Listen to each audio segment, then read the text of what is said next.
Ini acaranya adalah aksi dalam rangka membela warga Banten dari proyek oligarki PIK 2 yang merampas tanah rakyat Banten. Kenapa disebut merampas? Karena transaksinya semaunya PIK 2. Oke. Jadi masyarakat tidak ridho.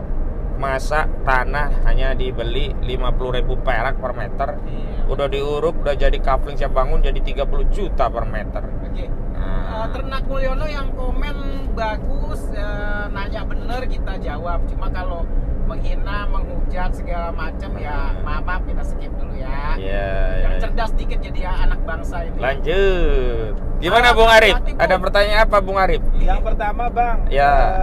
hari ini kan Betul. ada aksi besar ya di Tugu Cangkir di Betul, betul. Kronjo. Betul. Kita ini kesana nih. Apakah ini dalam rangka kelanjutan aksi yang pertama waktu di Kronjo dulu ya?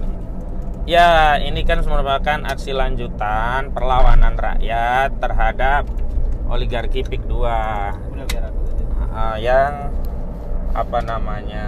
melakukan perampasan tanah terhadap tanah rakyat.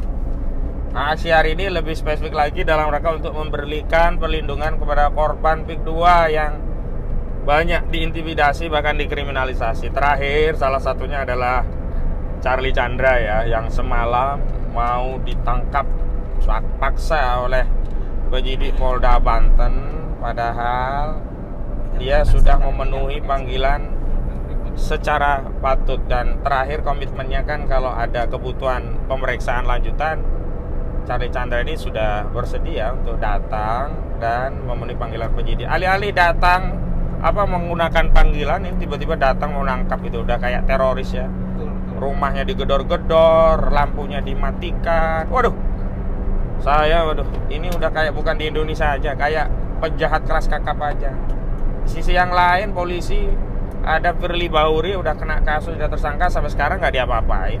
Kok sepertinya hukum itu hanya tajam kepada rakyat kecil ya, tapi tumpul kepada orang-orang yang punya duit gitu. Nah, kasus Charlie Chandra ini kan sebenarnya tidak lepas dari kepentingan PIK 2. Kenapa? Karena tanahnya Charlie Chandra ini kan kemudian sekarang menjadi kawasan PIK 2. Dan kita tahu bahwa modus-modus perampasan tanah seperti yang dialami Charlie Chandra itu banyak terjadi kepada masyarakat lainnya yang tanahnya diambil secara paksa oleh proyek PIK 2 milik Aguan dan Antoni Salim ya. Misalkan Haji Fuad itu sampai 200 hektar.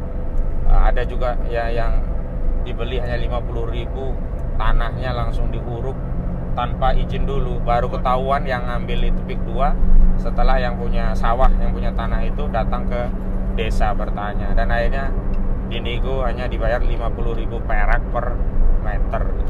Jadi derita-derita korban PIK 2 itu banyak juga yang nggak terungkap ke publik karena ketakutan. Takut mereka diintimidasi preman, dikriminalisasi polisi, bahkan ya baru ngomong sedikit saja seperti terancam gitu. Nah, makanya hari ini alhamdulillah sudah mulai banyak yang bersuara, dan kita harapkan dengan aksi ini semakin banyak masyarakat yang berani bersuara untuk melawan kezaliman PIK 2. Misalnya bukan kemarin ya, 3 atau 4 hari yang lalu ya, kita ke Kampung Enclek. Sana kan ternyata ada kira-kira 3 RW 5 RT yang mau digusur dengan dalih itu masuk petanya PIK 2. Padahal proyek PIK 2 itu bukan proyeknya negara, bukan kepentingan umum, bukan kepentingan publik, sehingga bisa semaunya merelokasi.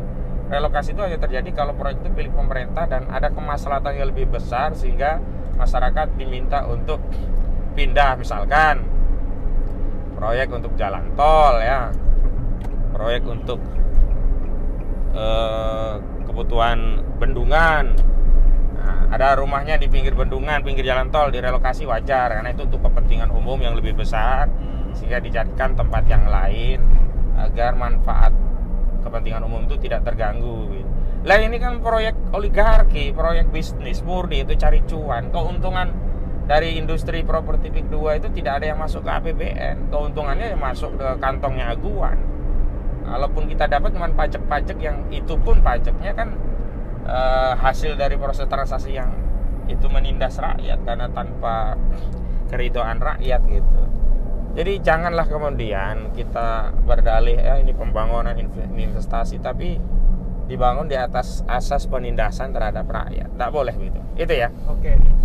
Yang berikutnya Bang Ahmad Hazinuddin, kalau boleh tahu aksi hari ini kira-kira dihadiri berapa orang dan siapa saja tokoh-tokoh yang akan hadir pada aksi pada pagi hari ini?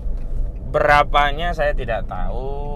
Yang diundang siapa saja saya juga tidak tahu karena panitia ya, nanti bisa biar panitia menjelaskan. Tapi kalau tokoh-tokohnya diantara dari Jakarta yang saya ajak untuk membersamai udah konfirmasi itu akan hadir nanti Pak Roy Suryo ya. Ya, beliau udah komitmen saat di pemeriksaan di Polda Metro Jaya akan membersamai rakyat Banten di aksi hari ini. Yang kedua juga Dr. Tifa, beliau juga mengabarkan ke saya akan hadir di acara ini. Selanjutnya mantan Ketua KPK Pak Abraham Samad, infonya juga akan datang. Dan ada juga Ketua Ormas Pejabat ya Ustadz Eka Jaya juga dikabarkan akan hadir bersama kita. Insya Allah ya bersama pasukan. Dan tadi Bang Rizal Fadila juga info akan merapat. Bahkan Bang Rizal Fadila udah OTW dari Bandung ya dari Bandung. Itu sejumlah tokoh-tokoh yang insya Allah kami bersamai dan insya Allah masih banyak yang lainnya. Ya Bu Menu dengan ARM dan yang lainnya memang datang gitu. Termasuk Pak Said Didu ya insya Allah akan datang.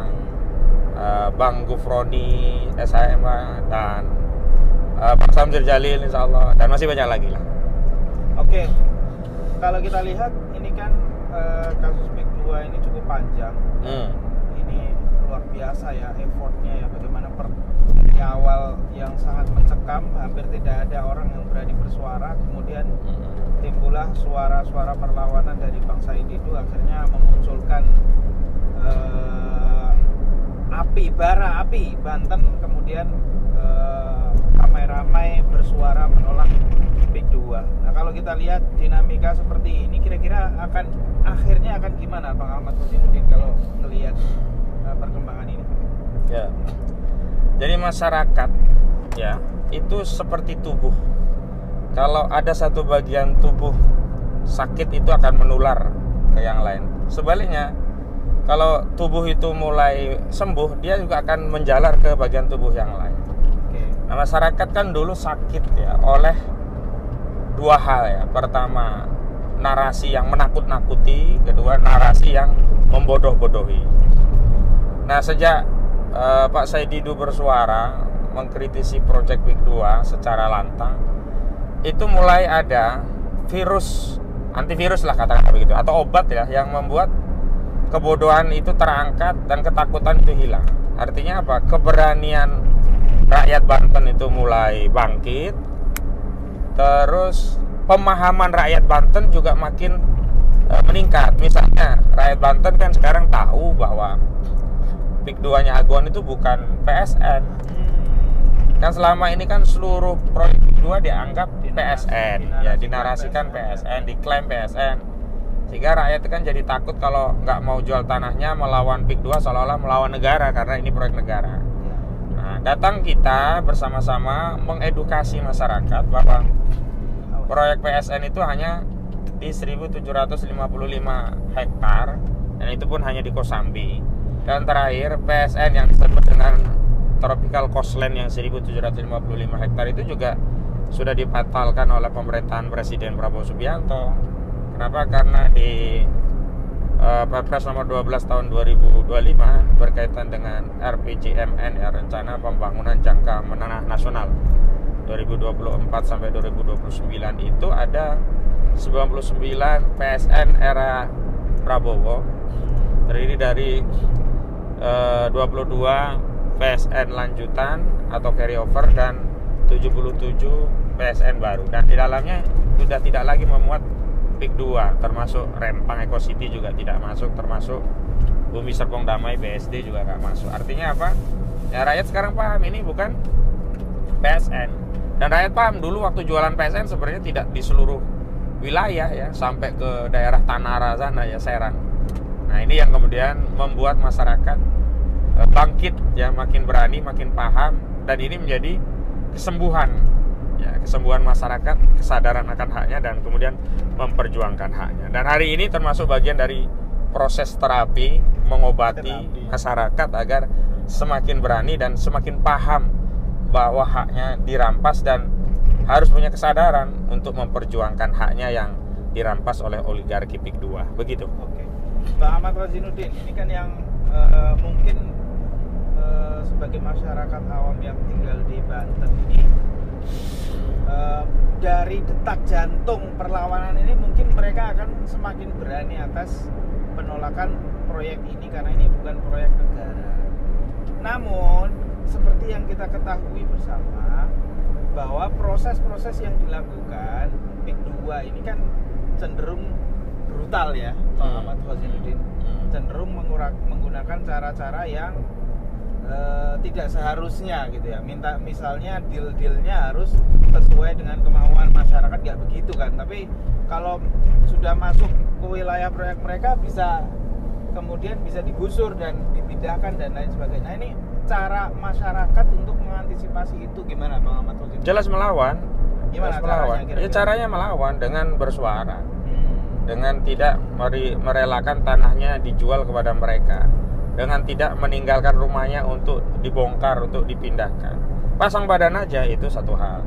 Yang kedua, jelas kemudian bersuara untuk menuntut haknya melalui pemerintah. Pemerintah ini harus hadir. Hadirnya pemerintah itu melindungi hak rakyat, bukan sebaliknya, malah melindungi aguan. Jadi negara ini dibiayai oleh pajak rakyat, bukan dibiayai oleh duitnya aguan. Ya. Bahwa memang pejabat-pejabat itu kan disuap ya, banyak dapat duit dari aguan.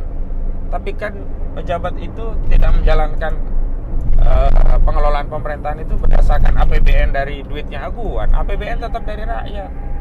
Jangan sampai kita bayar pejabat, bayar aparat, gaji mereka dari pajak rakyat, tapi kerjaan mereka justru zolim pada rakyat, justru melayani kepentingan oligarki yang hanya nyuap duit yang nggak seberapa gitu. Kecil itu dibandingkan APBN kita yang nyaris 3.000 triliun. Duit aguan nggak ada apa-apanya. Cuman karena ada pejabat yang punya kewenangan, nah kemudian disuap. Ini yang harusnya kita ingatkan kepada pejabat. Uang suap itu nanti akan menjadi api neraka di akhirat. Di dunia akan menjadi bala. Kezaliman itu tidak menunggu di akhirat, di dunia akan dibalas. Bisa dengan keluarga yang nggak berkah, anak kena narkoba, anak nggak bisa menghargai orang tua, tidak bisa birrul walidain ya. Mungkin juga keluarga yang sakit-sakitan, rumah tangga yang berantakan, istri selingkuh, anak kemudian nakal ya, perzinahan, LGBT. Itu semua kan diantara balasan-balasan terhadap kezaliman gitu. Jangan anggap harta halal itu hanya bentuknya yang halal, tapi caranya juga harus halal. Bagaimana ya keluarga itu akan menjadi keluarga yang sakinah, mawadah, dan warohmah jika daging dan darah yang ada di dalamnya terbentuk dari makanan yang berasal dari suap, dari barang yang perolehannya haram. Ya sudah pasti nggak akan berkah. Jadi ingatlah, dunia ini sementara, jabatan juga sementara. Nah kalau kita membina rumah tangga kan kita ingin selamat dunia akhirat, ingin kumpul dengan keluarga ya. Nah bukan hanya di dunia, di akhirat juga kumpul di surga. Orang nggak akan bisa ngumpul di surga kalau di dunia aja udah zalim, pasti akan tercerai-berai nanti di neraka. Kalau udah di neraka itu jangan kan ngurusin yang lain, ngurusin diri sendiri aja udah kesulitan gitu. Nah itu nasihat saya ya. Dan saya kira aguan juga perlu kita nasihati. Kalau mau bisnis lah yang baik, jangan dengan merampas. Kalau mau membangun properti ya bangun saja. Cari tanah ya dengan membebaskan secara benar, cari keridhaan. Jangan beli tanah tapi dengan memaksa seperti yang dilakukan Ali Hanafi Lijaya. Tanah lu masuk peta gua, itu kan kurang ajar namanya. Rakyat ini masih punya kesabaran. Kalau rakyat udah marah, ditawur bisa itu. Siapa kemanapun Ali Hanafi Lijaya ketemu bisa ditawur itu, dipukul itu, dihajar itu kepalanya. Aguan pun bisa begitu, bisa dihajar kepalanya nanti. Kalau rakyat udah marah tapi nggak pernah diindahkan oleh aguan Ali Hanafi Lijaya ini. Dan kepada Antoni Salim, sudahlah, Kamu nggak bisa cuci tangan hanya dengan mengatakan saya nggak terlibat di bawah. Itu proyek PIK 2 kan kamu juga yang mendanai, yang menjadi bohir, yang punya saham. Janganlah kemudian berbisnis dengan merampas tanah rakyat, kamu ikut mendiamkan, ikut ngasih modal. Sudahlah berbisnis yang benar, misalnya ya ngasih pangan rakyat dengan PT Indofood, oke lah itu. Tapi kalau proyeknya Aguan ini kan semua orang udah tahu ini menindas. Kenapa Antoni Salim ikut-ikutan ngasih modal? Ya punya saham di PT Pani ini gitu loh. Kenapa Salim Group ikut terlibat dalam proyek yang merampas, menindas ini gitu loh. Jadi sudahlah. Kita ini sebagai satu anak bangsa, saya nggak mau mendikotomi apakah etnis atau tidak etnis. Ayo bareng-bareng membangun negeri ini, tapi dengan cara yang benar ya. Jangan dengan merampas gitu. Kalau merampas, nggak ada orang Islam tuh, ajaran Islam itu kemudian ketika dizolimi ridho. Bahkan ajaran kami di umat Islam itu kalau ada ya hak kami dirampas, kami berjuang, kalaupun kami mati, kami syahid. Jadi ya jangan anggap kita punya ajaran yang kalau ditampar pipi kanan serahkan pipi kiri. Enggak. Umat Islam itu generasi-generasi pelawan, bukan generasi-generasi kerupuk yang disiram air melepas. Itu bukan umat Islam. Gitu, Rip. Oke, Bang Ahmad Kozinuddin, kita kembali ke aksi hari ini ya. Ini adalah salah satu bentuk protes perlawanan masyarakat, khususnya Banten dan sekitarnya, yang memang sejak lama menjadi target proyek PIK 2, dan sebagaimana yang kita tahu pada akhirnya PIK Pantai Indah Kapuk itu akan dijadikan bisnis. Kalau mau lihat ya tinggal cek di PIK 1 ya, kira-kira hasilnya tidak jauh berbeda dengan itu nanti jika terrealisasi, dan dampaknya adalah masyarakat asli di situ akan tersingkir, bahkan banyak yang digusur, dirampas tanahnya secara paksa. Dan aksi hari ini adalah bentuk perlawanan masyarakat, bahkan bukan hanya Banten ya Bang Ahmad Kozinuddin, tapi kepedulian dari berbagai wilayah termasuk teman-teman di Jakarta, Bekasi, Bogor yang hadir di situ adalah dalam rangka membersamai aksi pada hari ini. Kembali lagi ke tema Bang Ahmad Kozinuddin ya. Yeah. Aksi hari ini penyelenggaranya siapa Bang Ahmad Kozinuddin? Dan ini kan pasti namanya Ternak Mulyono nih selalu begitu kan. Ini pasti ada bohirnya, ini pasti ada yang mendanai. Nah, ini pasti begitu. Nah, ya ada bohirnya betul, ada yang mendanai betul, karena setiap kegiatan kan butuh biaya. Nggak ada kegiatan nggak ada dana, itu nggak ada. Ya. Cuman siapa yang mendanai ya dari kita-kita. Ini penyelenggaraan namanya Koalisi Rakyat Banten, dan mengundang siapapun boleh ya, mengundang pihak lainnya hadir. Misalkan di Banten itu kan banyak elemen ya, ya siapapun bisa masuk. Jadi ini adalah agendanya rakyat Banten yang mengundang seluruh rakyat, bukan hanya dari Banten. Ya kita pun bukan warga Banten datang karena diundang gitu. Insya Allah ya bareng-bareng. Karena kalau kita bicara tentang perjuangan, meminjam pelajaran dari nelayan Khalid ya, kita tidak boleh parsial. Tuh. Kalau kita parsial, kita dipecah-pecah, itu namanya terbawa narasinya penjajah, logika penjajah gitu.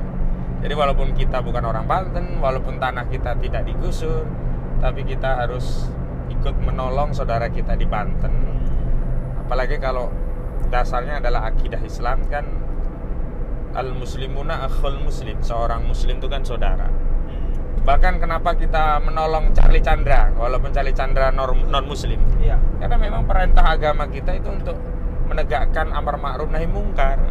Karena penzaliman, kriminalisasi terhadap Charlie Chandra, terlepas dia bukan muslim ya, itu adalah kemungkaran, dan perintah kita menghentikan kemungkaran itu kepada siapapun, tidak hanya kepada seorang muslim. Nah, jadi kita harus membangun narasi persatuan di tengah para oligarki itu sedang berusaha keras untuk memecah belah kita, begitu. Oke. Baik, teman-teman semua yang sudah menonton, ini kita semakin mendekati TKP TKP ya, Yeah. tempat acara nanti. Kita silakan tonton nanti videonya di channel perjuangan ya. Ya, Bang, apa saja channel apa saja, perjuangan Bang? ini, Bang? Bang? Yang jelas. Orang lembur, orang lembur. Cerdasta Official. Apa? Oh. Cerdas TV. Cerdasta Iya. Official. Ya, Mimbarku. terus. Langkah update. Ya. Politik Islam Official. Oh. Update politik. Update politik. Banyak lah ya teman-teman channel-channel yang insya Allah akan menayangkan ini. Dan seperti biasa mudah-mudahan kita mohon doanya juga buat teman-teman, mudah-mudahan acara ini berjalan lancar dan teman-teman dalam keadaan sehat semua nanti yang ada di sana dan tidak ada halangan satu apapun. Amin ya Terakhir, rabbal Bang Ahmad alamin. Rosinuddin sebagai closing statement. Ya, saya menyeru kepada seluruh anak bangsa, mari kita membersamai perjuangan rakyat Indonesia dimanapun mereka mengalami kezaliman, kita melibatkan diri dalam proses membela mereka. Kenapa? Karena negeri ini milik kita, kita lahir dan dibesarkan di negeri ini, maka kita punya tanggung jawab untuk menyelamatkan negeri ini. Karena kita juga punya tanggung jawab untuk mewariskan negeri ini kepada generasi selanjutnya dalam keadaan yang baik. Kedua, saya kira kita harus bersatu melawan oligarki ini, seperti yang terjadi di PIK 2 ini. Sebab kita itu sebenarnya tidak lemah, cuman nggak bersatu saja. Insya Allah kalau kita bersatu, maka kita akan kuat dan seluruh kezaliman itu bisa kita hentikan. Dan hakikat menghentikan kezaliman kan sebenarnya kita juga ingin menolong orang-orang yang zalim tadi agar tidak terlalu berat nanti di akhirat ya, karena banyaknya dosa karena berbuat zalim. Itu saja pesan dari saya. Oke, Bang Hardi mau bertanya-tanya? Nggak ada. Sebagai orang Basically lembur. belum muncul ternak Mulyono belum tayang. Oke. Alah. Oke, terima kasih teman-teman yang sudah menonton. Wassalamualaikum warahmatullahi wabarakatuh. Waalaikumsalam warahmatullahi wabarakatuh.